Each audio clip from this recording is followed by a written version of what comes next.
memoirs, you argue the point of view that had President Carter and his advisors been a trifle more decisive about admitting the Shah very early from his exile, that this might have alleviated the later crisis that occurred, and that it was that indecisiveness that may have led to the taking of the hostages in Tehran, and that really your influence and that of, say, Mr. Kissinger's has been vastly overrated by those who have looked at that particular crisis. Would you say that's a fair assessment?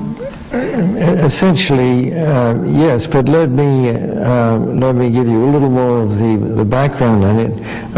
President Carter went to visit the Shah on a trip and had dinner with him. This was on New Year's of the year that he was subsequently removed. And at that dinner, he broadcast around the world a speech in which he said the United States has never had a greater friend than the Shah of Iran, and that the two countries were very close together, and it was just a very, very strong and positive speech. I found having said that, and presumably meant it when he said it, to win the Shah for reasons that were not directly related to that incident or anything that was related to what Carter knew at the time, was removed.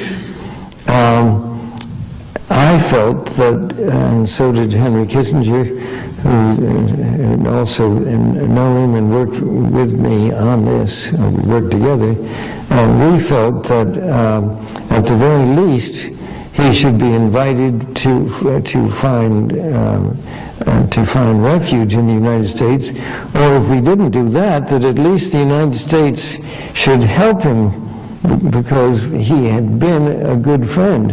And more than that, and this is an aside, so I felt that even though perhaps it was justified that he leave office, and this of course was due to a whole series of other things, that the United States owed him help.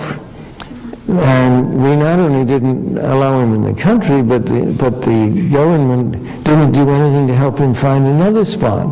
So that literally, Henry Kissinger and I and 2 or 3 other people helped him find a place first in the Bahamas and then in Mexico, and then finally persuaded President Carter to let him in when it turned out that he had cancer and needed help from the point of view of his health.